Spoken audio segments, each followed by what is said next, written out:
Hello, Louisiana whiskey reviews. We're looking at a product that is in glass bottles, not plastic. A lot of use. Old Camp. Yeah, I don't know much about Old Camp, and other than the fact that I go to the website and all I have is peach pecan, but they don't have this American whiskey in there. Doesn't say much on the label other than it's American whiskey, and it looks like they got a wolf head barking at the moon, maybe In the woods with the pine trees. Yeah, maybe it's Ozzy Osbourne inspired. We don't know. Bark at the moon. Anyway, so this is 40% alcohol by volume, which is your regular 80. But if you look at it, it's real thin, and I found this and it's got the classic little fit in your back pocket bottle. It was like shaped like that. Yeah. So you can be like a wino or a hobo and stick it in your back pocket. Yeah, it's shaped like that, like a wallet beveled. Yeah. It's almost like it's subliminally telling you to go ahead and do it. And it's got no age statement, which means it's at least 4 years old, and it's got no blue. Hey, as long as they're playing by the rules, we don't know that. Hey, we assume that. And I picked this up 2 for $1. Yeah, 2 for $1. 2 for $1, and this is the 100 milliliter, which is. So you paid $1 for 200 milliliters. I paid $1 for both of these. Right, so you would pay $7.50 for a full size bottle. Oh wait, this if you're doing math. Oh wait, this is 100 milliliter. All right, so it's 50 cents. So $3.50. You could buy 80 of these, and you'd have equivalent to a fifth, which would be $4. if like I was thinking, well, 7.5. Wow, I could get 80 of these and have equivalent to a bottle, and I was like, ding, ding, ding, ding, just get 2 and try it. Right, and it's if it's good, I'll go back and get more. Of course, if it's available, I don't know. $3.25 for a full size bottle. Yeah, I could deal with that. Well, you have to buy $3.50. Yeah, you'd have to buy 7 of them, and they're 2 for $1. So if you keep on going, they're not going to sell you one for 50 cents. Yeah, it would be $3.25. It's 2 for $1. Right, but it would be 2 for $1. I get it. So you have to buy 8. I mean, I'm saying if you could get a half of this, a 50 milliliter, but there's no blend ratio on it, so that means it's 100% whiskey, no grain neutral spirits added. Okay. Right. Okay, so we're going to crack this open and see what it's all about.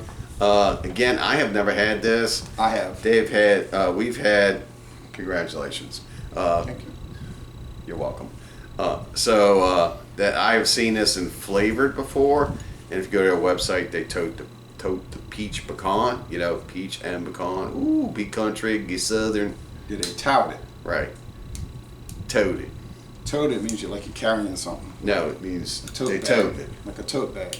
Right. They're touting it, which means they're promoting it. All right. You need to be a teacher again.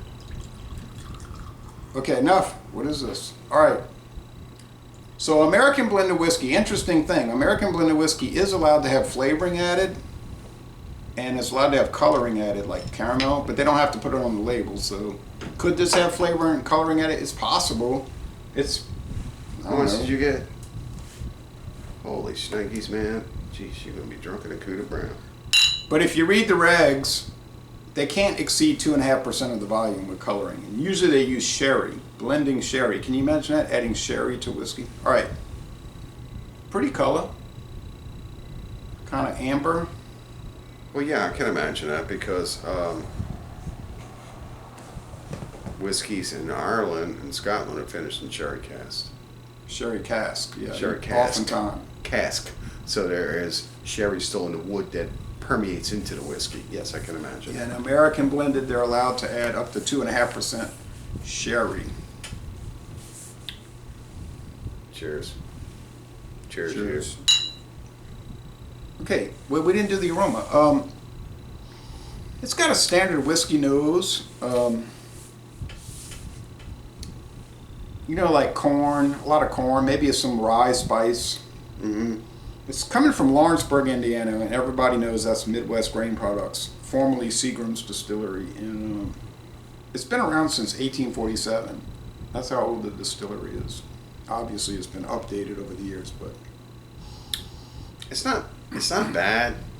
What do you get anything on the nose? Oh, I'm sorry. I just wanted it straight for the taste. I noticed. Yeah, I'm getting that kind of like that graininess that you get, you smell from the alcohol. Like that corn. Distilled corn, just like grits. Yeah. No mellow corn, but yeah. Well, it's not 100% corn because they probably like it's blended, so they're probably blending in rye whiskey and malted whiskey. Yeah, I would think. Yeah, they blend it into those really good grains like rye. All right, taste. Cheers. Cheers.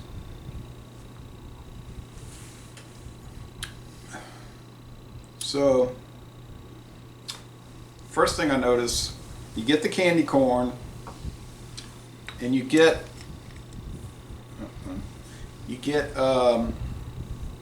this is a vanilla, and there's a little rye spice, and you get, like I said, a honeysuckle nectar. What I read about these products, it's kind of like, and it's a whiskey I have at my house that you said you wanted to try, the old what's the one at Early Times, the one that's really famous. The only difference between this and bourbon, or Early Times and bourbon, they're the same thing as bourbon, except one little thing. They use old barrels to age it, not new barrels. So it could be like an old bourbon barrel that was used before. So basically it is a bourbon, but they can't call it that. Because as you know, bourbon is a blended whiskey. They blend different grains in it. I like it. It's smooth. It's nothing special, but it's not bad. I was going to say that. I'm sitting there thinking, like, what does this remind me of? Minus its characteristic taste, I would say this is very close to Jim Beam.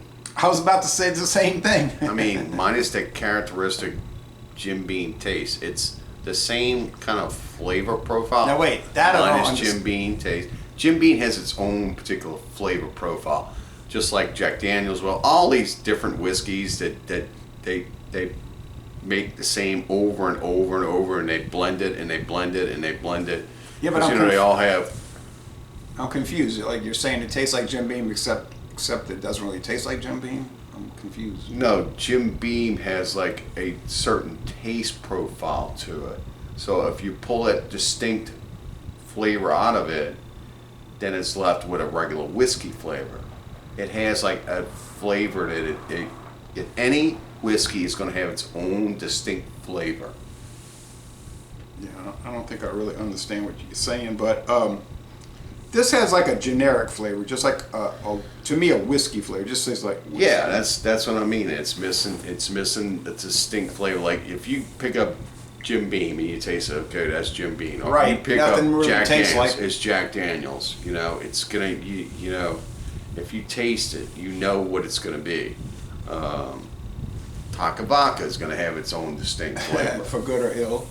Right. But that's what I'm talking about. If you take that distinct flavor out of it and still leave it as whiskey or what it is. Okay, now let me interrupt you, because I have brought to you as presents, or like a curse more than a present, some of these questionable, like McCormick blended whiskey and stuff like that I got at Star for like $5.99. How does this compare to those kind of things? They're like really low grade, They're not bottom shelf, they're like below the shelf. This is better than McCormick's, but it's more along the lines of that. This guy right here. I'd say this is closer. Not this one. I'm about to say, you really lost it. It's closer to this one. Oh, the 10 High from Sazerac? Yeah. Buffalo Trace? I'd say this one's along the same lines. But of course I'd give this one an edge. That's Buffalo Trace's like really discount brand. Yeah, well, don't they make another one that's really discounted too? They make quite a few that are discounted, like Benchmark, 10 High. What's that other one? The old guys drink. Oh, Old Charter? No. No, but of course I'd give this one an edge. I'd give this one an edge. But this one's along the same lines. Yeah, well, don't they make another one that's really discounted too? They make quite a few that are discounted, like Benchmark, 10 High. What's that other one? The old guys drink. Kentucky Dale? No. That's the one they were telling me about on the phone. Kentucky Dale. Kentucky Dale's a good one. I see that all over the place. Well, Buffalo Trace on the telephone was talking about Kentucky Dale, and the lady was saying, it has its own recipe. I said, okay, I was just asking.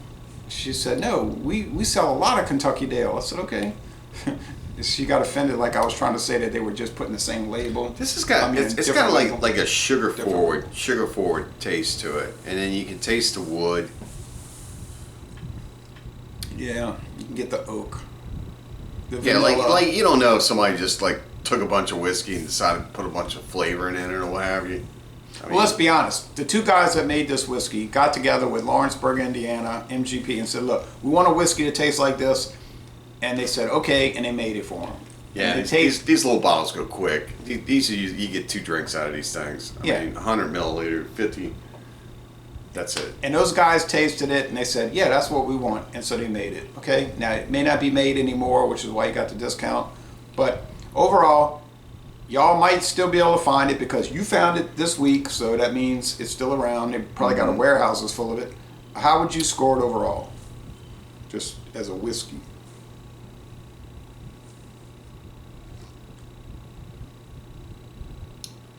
I'm just gonna give it a solid B. I mean, I don't think there's anything wrong with it. I just got questions about it, like why does it taste? Where's that distinct flavor that would pull it away from something else? It's a mixer to me. Like you could get this and make whiskey sours, or you can make, I don't know, Manhattans or whatever, you know. Those usually use rye whiskey though, right? Yeah, I mean, and old-fashioned? any drink, an old fashioned. That's what I was looking for, and I said Manhattan. I'd say, yeah. I mean, there's nothing wrong with this. There's nothing wrong with it at all. I mean, you're still going to get the same effect. Yeah. So you're saying 8.5. I'm probably going to go to 8.8. I think it is very good, not just good. Really? Yeah. So I think 8.8 out of 10. B plus. If I saw a regular bottle like a 750, or as you call them, a fifth, and it was a decent price, you know, I'd probably buy it, but I've got too much blended whiskey backstock right now, so I wouldn't. I mean, I would theoretically buy it, but I got too much stuff. You've been in my house, you could see the concern. Yeah, there's none here either. None. No, beside those 200 bottles over there. None. Okay, so Les Bon Tourmalet, we're saying at least good. Like the worst you could say about it is that it's good. Yeah, it's good. So thank you, Lawrenceburg, for making a good whiskey. And we're going to end this review by saying y'all go to Indiana and take a distillery tour. But if you see it, pick it up. It's worth trying.